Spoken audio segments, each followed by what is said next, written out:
I need you to calm down and listen to me. You can't be in this neighborhood without identification. Where exactly were you coming from? I need you to answer me right now. You fit the description perfectly. These sirens sliced them open. Hands where I can see him. The cruiser skidded to a stop beside him, headlights glaring white into his face. Miles froze mid-stride, chest rising and falling. Sweat dripped into his eyes. He'd left his phone's GPS tracking on in a habit, but the signal couldn't help him now. The officer stepped out, hand already resting on his holstered gun.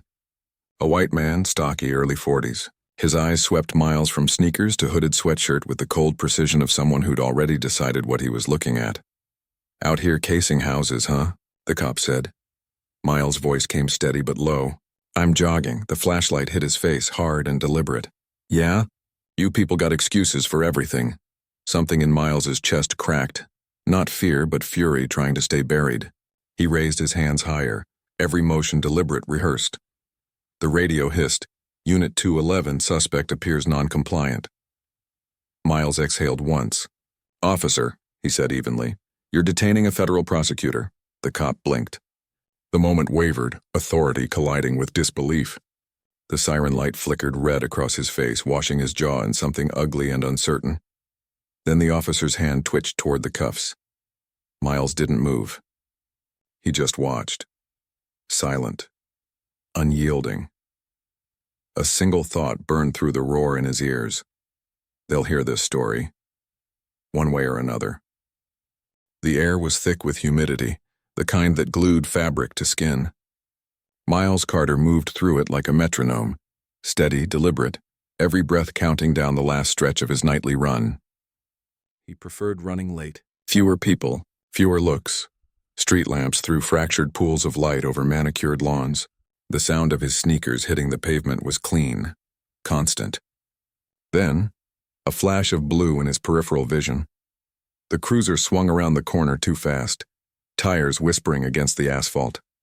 Miles slowed, heartbeat shifting from rhythm to alarm. "Hey, stop right there!" He turned, breath sharp, eyes adjusting to the glare. The officer was already out, hand on his gun, flashlight trained on Miles's chest. "What's the problem, officer? Out jogging at this hour?" The voice was coded in accusation. "Got some ID on you?" Miles nodded slowly, reaching for his waistband pocket. "Keep your hands where I can see 'em." He froze, hands up, fingers spread. "It's just my ID, I'm not reaching for anything." "Yeah, that's what they all say," the cop muttered, circling. "What's your name?" "Miles Carter." "And what are you doing in this neighborhood?" "Running," Miles said flatly. "Same as anyone else." The flashlight moved over him like judgment, hoodie, dark skin, sweat. The officer's name tag read Hensley. His lips curled into a smirk. "Got a lot of complaints lately. Folks around here get nervous after dark." Miles exhaled. "I live 10 minutes from here. Don't care." "You fit the description." Miles swallowed hard, jaw flexing. "Description of what?" "Suspicious male. Dark clothing. You want to make this easy, hands behind your back." "This is unnecessary," Miles said, voice dropping low, steady. "I work for the Department of Justice." Hensley scoffed. "Sure you do." He reached for the cuffs. The sound of metal scraping against metal cut the silence. "Sir," Miles said, eyes meeting his. "Check my wallet." Hensley hesitated, then grabbed it roughly from the pocket, flipping it open under the flashlight beam. His pupils tightened. The gold credentials caught the light. Assistant U.S. Attorney, Eastern District of Virginia. The silence that followed was a thin wire ready to snap. Hensley's jaw clenched. Could have just said so. "I did." A woman across the street raised her phone, recording. Another voice murmured, "He's a lawyer." Hensley turned toward the crowd. "Everyone back up." Miles straightened, cuffs still half locked around one wrist. "Are you finished?" The officer stepped back, eyes darting between the ID and Miles's face, as if willing the two not to match. "Procedural stop," Hensley said stiffly. "You'll want to call your watch commander," Miles replied. The radio on Hensley's shoulder crackled. Static swallowed words. "Fine. You're coming in anyway," Hensley said. "For what?" "Refusing lawful orders." Miles didn't resist. He'd learned a long time ago. Resistance only rewrote the story against you. He stared straight ahead as Hensley guided him toward the cruiser. the bystanders whispered. The phone camera lights glimmered like small, silent witnesses. Inside the car, the smell of vinyl and sweat thickened the air. The cuffs clicked fully shut behind him. Big mistake, Hensley muttered, sliding into the driver's seat. Miles's reflection in the partition glass looked unfamiliar. Composed, but cold. He spoke quietly, words deliberate. "No, Officer Hensley. The mistake is already made," the engine roared. The cruiser rolled forward, red-blue lights flaring against dark windows. Miles watched the streetlights pass, one, then another, each dissolving into the next. He closed his eyes. Memorizing everything, names, timing, tone, every injustice left a record. He was already writing his. The precinct buzzed with fluorescent light and hollow chatter, the kind that masked tension with routine. Miles sat on a hard plastic chair near the intake desk, hands resting cuffed in front of him. The metal edge bit into his wrists, leaving shallow red grooves. Officer Hensley leaned against the counter, voice casual. "Brought this one in for obstruction. Claimed he's a prosecutor."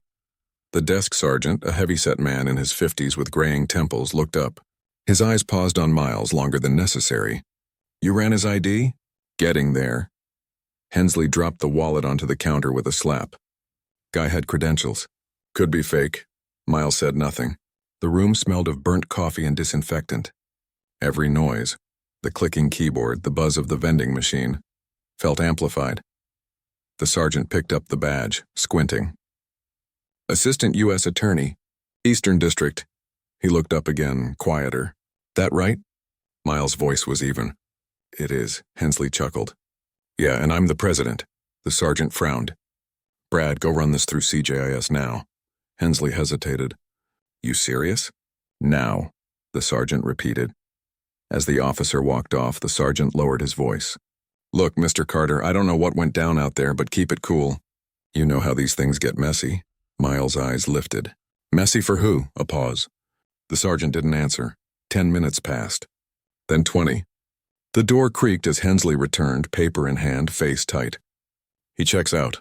The room went still. The sergeant exhaled, half relief, half dread. "All right. Get those cuffs off him." Hensley hesitated again, not out of confusion, but pride. The motion was slow, deliberate, each click louder than it needed to be. When the cuffs came off, Miles rubbed his wrists, silent. "Mr. Carter," the sergeant began carefully, "I apologize for—" "Don't." Miles's tone was clipped, precise. "Save it for the report." The sergeant nodded once, shame creasing his brow. Hensley muttered, "Miscommunication. Happens all the time." Miles turned to face him. "You didn't miscommunicate, officer. You profiled." Hensley's jaw worked, eyes darting to the other officers, pretending not to listen. "Watch your mouth."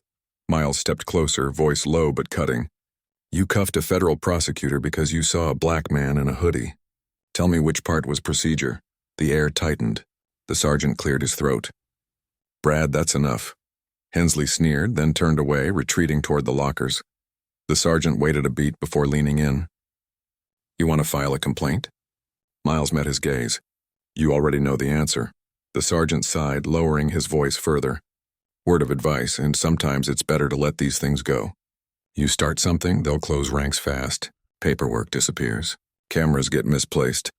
Miles looked past him toward the wall lined with framed commendations. Every plaque gleamed under the harsh light. Service, integrity, duty. Words that meant nothing here. "I'm not here to let it go," he said. He walked out without waiting for permission.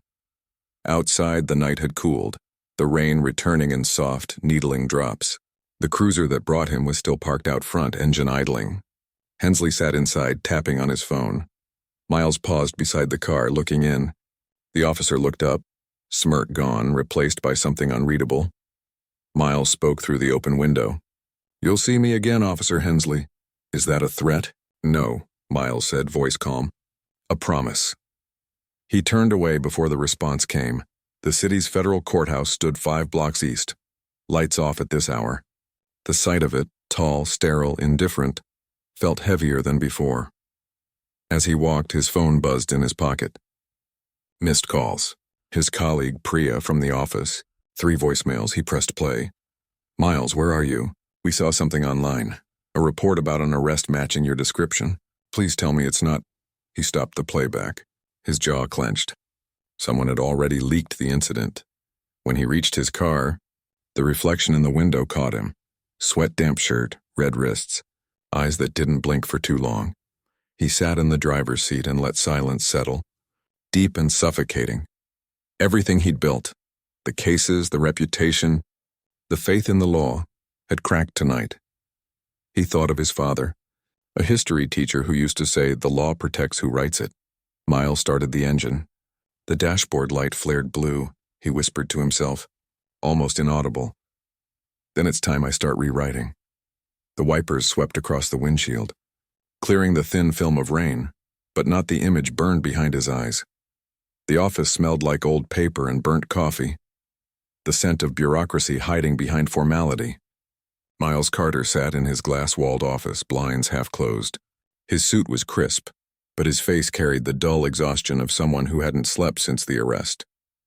Across the room, Assistant U.S. Attorney Priya Mehta hovered near the door. "They're holding a meeting upstairs," she said softly. "You're not invited." Miles looked up from the untouched file on his desk. "That figures. It's not punitive," she said, though her tone betrayed the lie. "They just want to handle optics before this grows." "Optics," Miles repeated. "That's what they call justice when it's inconvenient." Priya hesitated. "There's chatter, internal affairs, local PD, and the press. They're trying to call it a misunderstanding." Miles let out a humorless laugh. "A misunderstanding with handcuffs." She moved closer. "You could file a complaint, but they'll bury it," he interrupted. "You know how it works?" Silence settled. The hum of fluorescent lights filled the void. From down the hallway, muffled voices rose. Senior attorneys, the U.S. Attorney himself, whispering behind closed doors. Miles could picture them weighing political cost over principle. He stood abruptly. "I'll go talk to them." Priya stepped in front of him. "Don't. They're not ready to hear you." His voice sharpened. "They should have been ready the moment one of their own got cuffed for jogging." She didn't answer. He brushed past her, pushing open the door to the conference room. Heads turned. The room fell silent. "Miles," said U.S. Attorney David Landon, the kind of man whose smile could smooth over any discomfort. "We were just talking about me," Miles said. "So let's not pretend otherwise." Landon gestured to a seat. "Please." Miles stayed standing. "You've seen the video," Landon sighed. "It's unfortunate, yes. But we need to be careful how we respond." "Careful?" Miles's tone cracked. "A prosecutor gets racially profiled and detained, and you're worried about being careful?" "Brad Hensley has a spotless record," another attorney added. "We can't jump to conclusions before the investigation." Miles turned toward him. "You mean the investigation run by the same department protecting him?" Landon raised a calming hand. "Look, the DOJ can't be seen as antagonistic toward law enforcement, especially not over something local." Miles stared at him. "You realize how absurd that sounds? Our job is to uphold the law, not protect its abusers." The silence that followed was thick. Landon's voice softened. "You're too close to this, Miles. Take a few days off. Let it cool." "That's not a request," another added quietly. Miles nodded once, slowly. "Understood." He walked out, door closing behind him with a soft click. Priya followed, catching up in the hallway. "What did they say?" He didn't look at her. That justice needs better PR. By the afternoon, his desk was cleared. A polite administrative leave email hit his inbox. Officially, it was rest. Unofficially, it was silence. He drove home through a gray drizzle. The city blurred behind glass. Familiar streets rendered distant. When he reached his apartment, he found his neighbor, an elderly black veteran named Harold, sitting by the mailboxes. "Saw the clip," Harold said quietly. "Didn't think they'd mess with someone like you." Miles offered a tired half-smile. "That's what I thought too." Harold nodded slowly. "Doesn't matter what you do, son. To them, you still fit the picture they draw." Miles took his mail. "You ever stop fighting it?" Harold's eyes softened. Stopped believing it'd change quick. "Never stopped fighting." Upstairs, Miles poured a drink and sat by the window, city light smearing across the glass. His phone buzzed again. Messages, statements, silence from colleagues who suddenly had nothing to add. He turned the screen face down. The sound of rain deepened outside, hitting the metal railing like faint applause. He watched it fall, wondering how many storms it would take to wash the stain off something this deep. His mind replayed the arrest in fragments, the glare, the cuffs, the smirk. Every moment felt engraved into him. He opened his laptop and began to type. A report, a record, something official. His fingers moved fast, deliberate. Facts first, then tone, then weight. He wrote not as a man seeking sympathy, but as a prosecutor documenting evidence. When he finished, he sat back, staring at the blinking cursor.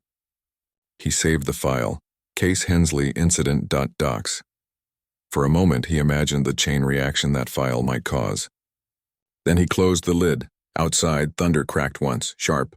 Final. Miles whispered into the empty room. If they won't hear me in court, they'll hear me in the record. He leaned back, exhaustion catching up at last.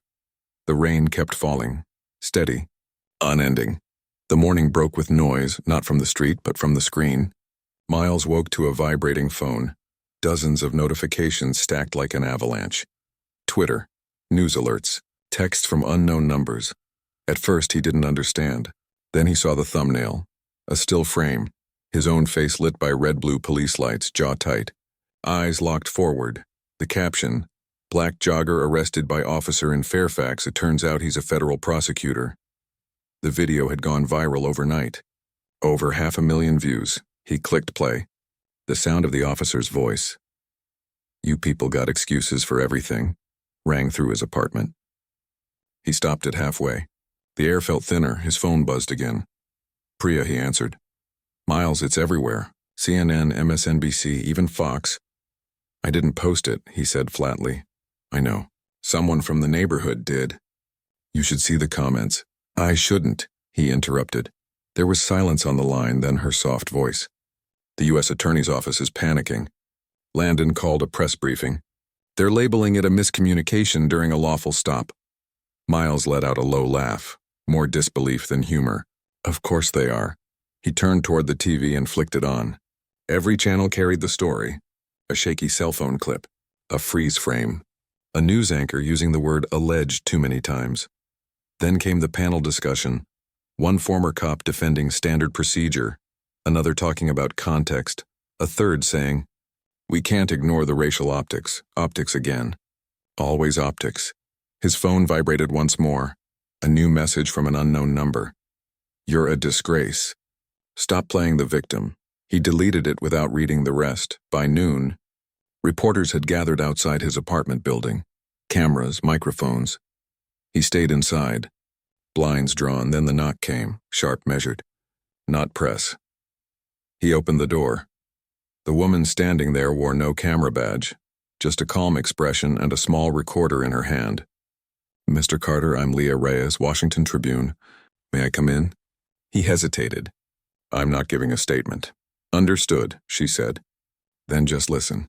He let her in. She sat, recorder off, hands folded. "I've been following cases like this for years. Most vanish in silence. Yours can't. You're a prosecutor. That makes this different." Miles leaned against the counter. "Different how?" "They'll spin it like every other one. Officer stressed, suspect misunderstood. Case closed." Leah studied him. "You still believe in the system?" He met her eyes. "I work for it," she nodded. "Then you know how to expose it properly." He frowned. "You're suggesting I leak internal information?" "I'm suggesting," she said evenly, "that sunlight is the only disinfectant strong enough to reach your department." For a moment, neither spoke. Rain ticked against the window. Finally, Miles said, "You'll get your story. But not from me." Leah smiled faintly. "Then from where?" He didn't answer. She stood. "You have my number." When the door closed behind her, the silence returned heavier than before. That night his email pinged, a message from a blocked account. Attached an internal memo stamped confidential. The subject line read, "Department Response Plan, Carter Incident." He opened it. Paragraph after paragraph of deliberate spin. Phrases like narrative containment and optics management. It wasn't just avoidance. It was strategy. At the bottom, one name stood out. Prepared by Officer Brad Hensley, Community Relations Liaison. Miles' pulse thudded once, slow and heavy. He forwarded the file to his private drive, then to one other recipient. No message. No subject line, Leah. Then he turned off his phone and stared out the window, city lights trembling on rain-streaked glass. Somewhere, sirens wailed. Distant. Familiar. He whispered to the empty room, "Let's see how the truth sounds with a microphone." The next morning, the headline hit every outlet. Internal memo reveals police knew prosecutor's identity during arrest. Commentators exploded. The department called it a fabrication. The union demanded an investigation went into the leak, not the arrest, and Miles, sitting alone in his apartment, watched the storm unfold, a quiet, steady, eyes hard. For the first time since that night, he smiled, not with relief, with certainty. The courtroom smelled faintly of polish and nerves. Cameras clicked in the hallway, muffled by heavy oak doors. Inside, the fluorescent lights were relentless. No shadows to hide in, no places for pretense. Miles Carter sat at the front table, jaw locked, a folder of notes before him.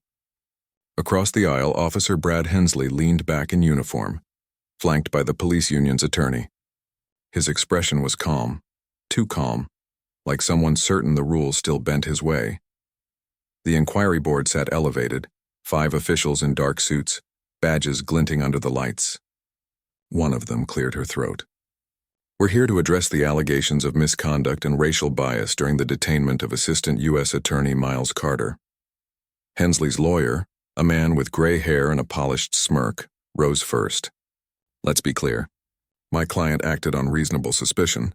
A male matching a burglary description late at night, dark clothing." Miles interrupted. "There were no burglaries that night." The lawyer turned. "Please wait until your turn, Mr. Carter." Miles sat back, fingers tightening around his pen. The wood of the table felt rough beneath his fingertips. He said nothing, but the silence carried weight. The lawyer continued, voice steady. "Officer Hensley followed protocol. The unfortunate misunderstanding arose from incomplete information relayed over the radio." The board member nodded. "And you believe the use of restraints was justified?" "Given the perceived threat level, yes." Miles' jaw flexed. He could feel the heat in his chest rising, his pulse loud in his ears. The chairwoman turned to him. "Mr. Carter, your statement," he stood. "No notes, no paper. Just truth." "On the night of June 4th, he began, "I was jogging in my neighborhood where I've lived for 6 years. I was stopped without probable cause. I identified myself clearly twice. I was still handcuffed." He looked directly at Hensley. "This wasn't a misunderstanding. It was a decision." The lawyer shifted. "Objection? Speculative." "Overruled," the chairwoman said quietly. "Continue." Miles's voice stayed low, steady.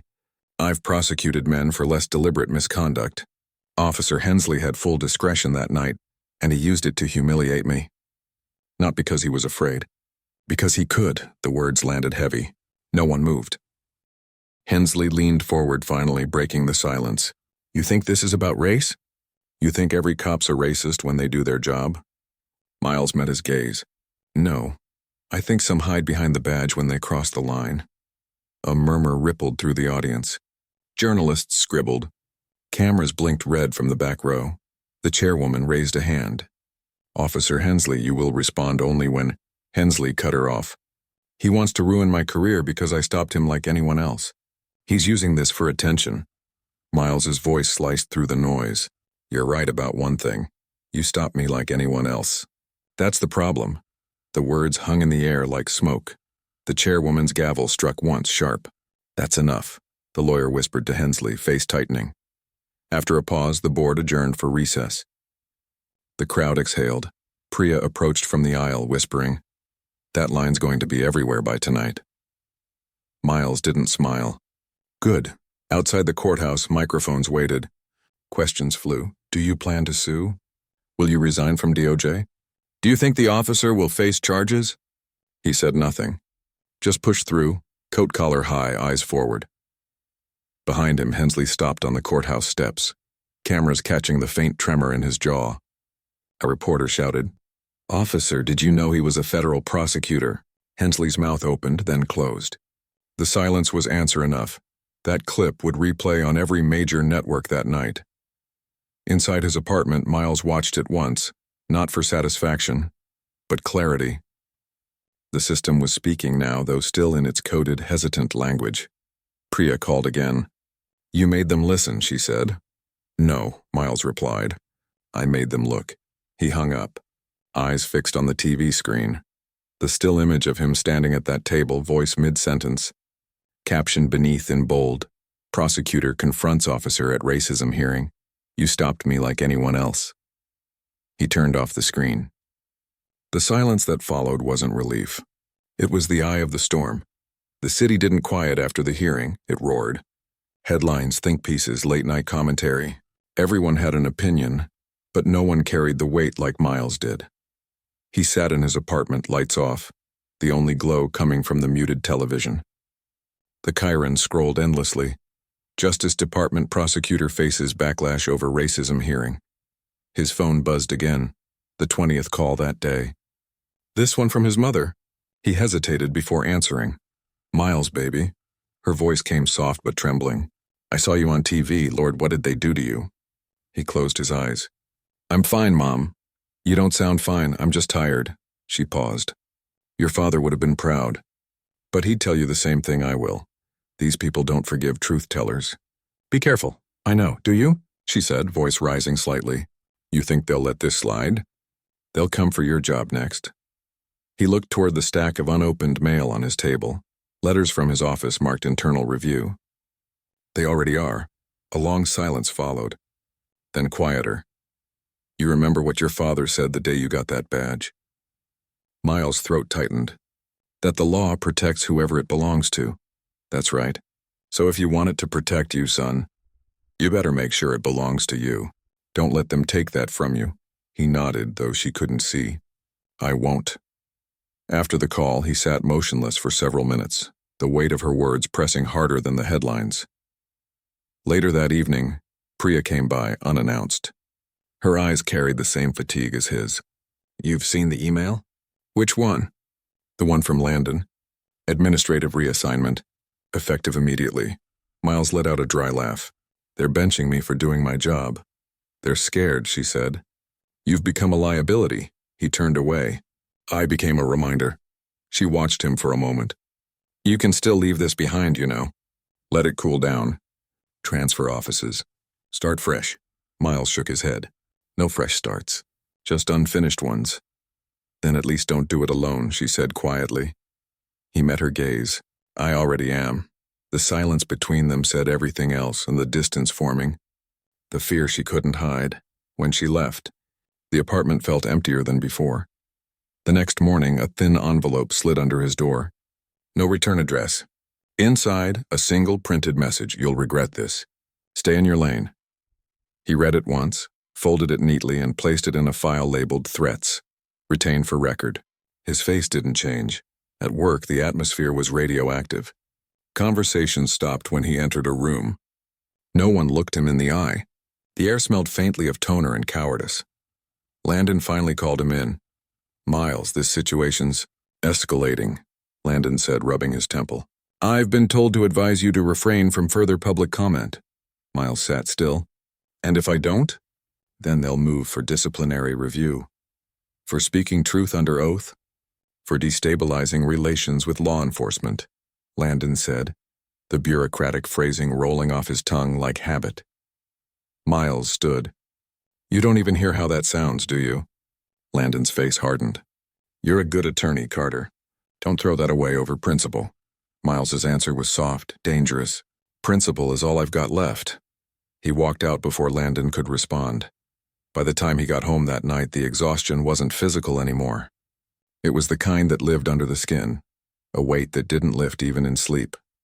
He poured a glass of water and sat on the couch, staring at the framed photograph on his shelf, him and his father, graduation day. His father's arm around him, proud smile beneath tired eyes. He could still hear his father's words. You'll change the system from the inside, son. Just don't let it change you first. The photo blurred as his vision stung. He pressed his palms against his eyes, forcing the tears back down. Then his phone buzzed again, a message from Priya. They're burying the internal memo story. Sources say the department ordered a gag. Miles' chest tightened. He typed back, then I'll dig it out again. Her reply came almost instantly. Be careful. They're watching you. He stared at the words, then locked the phone, setting it face down on the table. The city outside his window was alive. Sirens in the distance, traffic murmuring below. Every sound felt like a reminder that silence was never neutral. Miles leaned forward, elbows on knees. His reflection in the window stared back at the same face, but colder, sharper. He whispered to himself, "They can take my badge. They can't take my voice." The room went dark as the TV flickered off on its own. The power tripped momentarily. He didn't move, because in that second of blackness, he understood something with brutal clarity. Truth always costs something, and his payment had just begun. The storm broke the night before the press conference. Thunder rolled like gunfire over the city, washing the streets clean but leaving the tension intact. Miles hadn't slept. He sat at his desk surrounded by open files, flash drives, and printouts. The buried internal memo laid bare before him like an autopsy. The document was simple, devastating, an internal directive discouraging prosecution of non-critical misconduct by law enforcement officers. The same system that had protected the cop who humiliated him. He wasn't supposed to have it. But he did. Priya's voice came through the phone, low and urgent. "Miles, if you release that, it's career suicide. You'll never work in federal law again." He stared at the glowing screen. "If I don't, it's silence. You think they'll thank you for this? You'll be disbarred. Then I'll speak without the title." "Miles," he hung up. A knock came at his door moments later. Heavy, deliberate.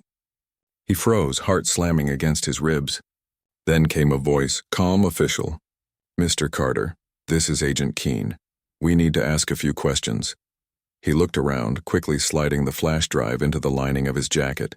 When he opened the door, two men in suits stood there, rain dripping from their coats. "Morning," Miles said evenly. "Morning. We understand you've come into possession of classified internal material."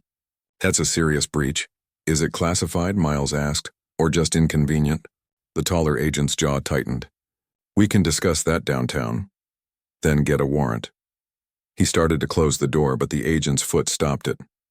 "This can go easy or hard, Mr. Carter." Miles looked him dead in the eye. "Hard's all I've ever been offered." They stared at each other for a beat too long before the agents withdrew. The message was clear. "We're watching," he exhaled shakily. The fear was real, but underneath it something else burned hotter. Resolve. By noon, he was at the courthouse. Reporters were already gathering outside, the air buzzing with rumor. Priya was there too, standing under the awning, soaked from the rain. "You're really doing this," she said. He nodded once. "It's already done." Inside, the press room lights glared white and merciless. Microphones lined the podium like a firing squad. Miles adjusted the tie around his neck, the same one his father had worn to his own swearing-in ceremony 30 years ago. He began without notes. 3 months ago, I was stopped and humiliated by a police officer on a public street. Not because of what I did, but because of what I looked like. His voice was calm but taut with suppressed fury. What followed was not just personal. It revealed something systemic, deliberate, and protected. The room fell still. He held up the memo. This document, written by senior officials, effectively shields law enforcement from prosecution for misconduct. It undermines accountability, justice, and every citizen's trust in the law. The reporters erupted, camera flashes strobing, questions firing. "Mr. Carter, where did you get this document? Are you accusing the Justice Department of obstruction? Are you resigning?" He didn't flinch. "I'm exposing corruption. What happens to me after that doesn't matter." Outside, the story exploded within minutes. Social feeds flooded. Hashtags trended. News anchors replayed his speech on loop. The words "systemic immunity memo" became national currency. By nightfall, his office had issued a statement. Miles Carter's unauthorized disclosure is under review.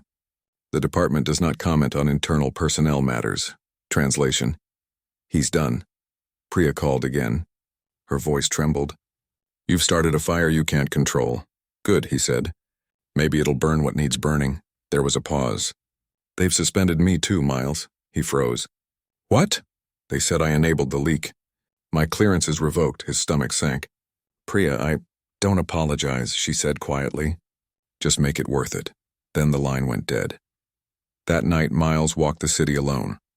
Billboards glowed, taxis splashed through puddles, sirens wailed distantly. Every sound felt sharper, as if the world itself were listening. On a downtown corner, he passed a mural, a painting of George Floyd, faded but still defiant. Someone had written beneath it in chalk, "We still see." He stopped. The rain hit his shoulders, cold and relentless. For the first time, he let it wash over him. The next morning, the department summoned him. No preamble. Just a conference room, 4 officials, and an HR rep who wouldn't meet his eyes. "Mr. Carter," one of them began. "You have violated multiple sections of the confidentiality agreement," Miles interrupted. "The confidentiality of injustice? This meeting is for record purposes only," the man snapped. "Effective immediately, your employment is terminated." Miles nodded slowly. "Good. Then I can speak freely." He stood, buttoning his jacket, and looked each of them in the eye. "You don't get to hide behind paper anymore." He turned and walked out. The HR rep looked up briefly, eyes wet, lips trembling, before looking away. Outside, reporters swarmed. Cameras flashed, microphones thrust forward. "Mr. Carter, do you have any comment on your termination?" He stopped at the top of the courthouse steps, rain still falling. "Yeah," he said. "Truth costs what it's worth." The quote went viral within hours. By night, public protests began. Crowds filled the streets chanting his name. Miles Carter. Justice speaks. But in his apartment, he sat in the dark again. The world outside was on fire, but he felt hollow. He'd won the exposure but lost the career. The safety, the quiet. Still, deep inside, he knew silence was never safety, and he was done being silent. The city didn't sleep that night. Helicopters buzzed overhead, sirens wailed across downtown, and chants echoed through the streets. Justice for Miles Carter. From his apartment window, Miles watched the sea of people stretching down Constitution Avenue. Handmade signs rose like waves, no immunity for racism. Truth is not treason. He should have felt triumphant. Instead, he felt the slow ache of something breaking inside him. The cost his mother warned him about. His phone wouldn't stop ringing. Journalists, activists, old law school classmates, even politicians trying to get a soundbite out of him. He ignored them all until one call came through from an unknown number. He answered. "Carter." A voice, calm, older, male. "You don't know me, but I've been following your case. Name's Judge Rourke. You made enemies in the right places." Miles said nothing. The judge continued. "I'm reopening prior misconduct cases tied to that memo. You've got evidence, I've got jurisdiction. I'd like to meet." Miles glanced out at the crowd again. "You're not worried this ruins you?" The judge's tone was flat. "Some things need ruining," the call ended. Miles stared at his reflection in the window. Tired eyes, stubble, the faint tremor of adrenaline that hadn't left since the day he spoke out. He turned to his laptop. His inbox was flooded with hundreds of messages, half hate, half hope. One subject line stood out. From Keene. He opened it. A single sentence glared back. "You think this ends with you, but you just opened the door." He sat back, pulse hammering. The next morning, the department held a press conference of its own. Deputy Director Landon stood behind the podium, expression polished and hollow. "We take these allegations seriously," Landon said. "However, Mr. Carter's statements were unauthorized and contained classified misinterpretations." The word misinterpretations burned like acid. Miles watched from a diner downtown, the muted TV reflecting off his coffee cup. A waitress recognized him, whispering his name under her breath before turning to the others. Suddenly the room quieted. He stood up to leave, but a man near the counter, middle-aged, wearing a police jacket, blocked his way. "You think you're some kind of hero?" the man said. Miles met his stare. "No, just not a coward." The man's jaw clenched. "You put good cops in danger." "I didn't put anyone in danger." "The system did." The tension thickened. The waitress broke it with a trembling voice. "Please, and not here." Miles dropped some cash on the table and walked out. The stairs followed him all the way to the door. That night, the protests intensified. Outside the courthouse, hundreds gathered. News outlets reported rising pressure on the department. Anonymous sources leaked that internal resignations had begun. Inside his apartment, Miles finally opened a message from Priya. "Leaving D.C. for a while. Need space. But you were right. You always were. Take care of yourself." He read it twice, then closed the thread. His hand lingered on the phone, but he didn't reply. He turned back to his files. He still had the documents and proof evidence names. If the department wanted silence, they'd get the opposite. But before he could continue, another knock echoed through his apartment.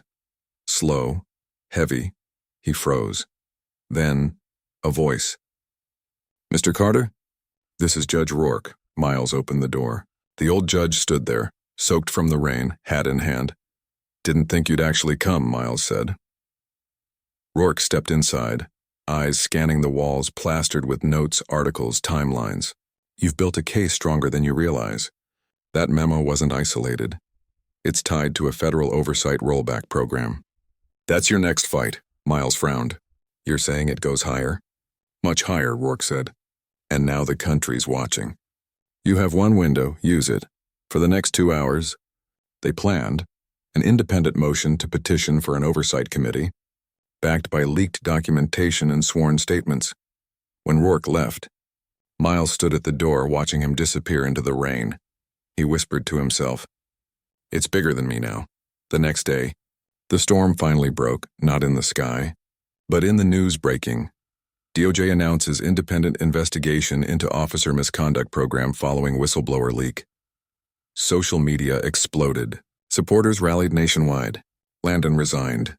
The officer who had stopped Miles was placed under criminal investigation for falsified reports. Miles watched the headlines in silence. No smile. Just stillness. Later, as night fell, he walked back to the same trail where it had all begun. The path where the sirens had once stopped him, where his name had been treated as a threat. Now it was quiet. Wind in the trees, the hum of distant traffic. He stood under the same lamppost, closed his eyes, listened. For the first time, he didn't hear fear in the silence. He heard peace, bruised, heavy, but real. A car slowed on the road behind him. He tensed for a moment, instincts still sharp, but the car passed without stopping. He exhaled. The city lights flickered far off, and he could almost hear his father's voice again. "Change it from the inside, son. Just don't lose yourself doing it." Miles looked up at the night sky. "I didn't, Dad," he whispered. Not completely, his phone buzzed. A notification. Congress to subpoena DOJ officials in response to Carter leak. He smiled faintly. "Good," he murmured. "Let it burn." He started walking again, forward down the path, into the quiet hum of a city that finally had to listen. Every step carried the weight of what he'd lost. Career, safety, love, but also what he'd reclaimed. His name, his truth, his power. The camera of the mind would fade there, rain beginning to fall again, his silhouette shrinking into the distance, but unbroken. Justice didn't look like victory. It looked like survival. 6 months later, Washington breathed differently. The protests had quieted. The slogans faded from the streets. But something deeper had shifted. Not loud, not triumphant. Just irreversible. Miles Carter lived quietly now, in a smaller apartment near the river. No plaque on the door, no title.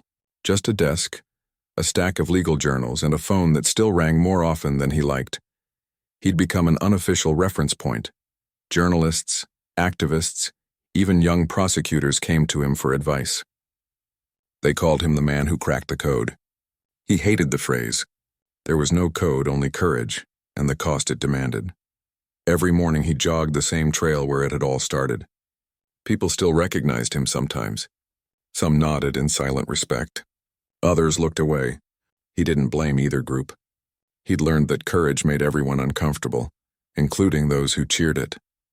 One morning he stopped under the same lamppost. The memory came back like static.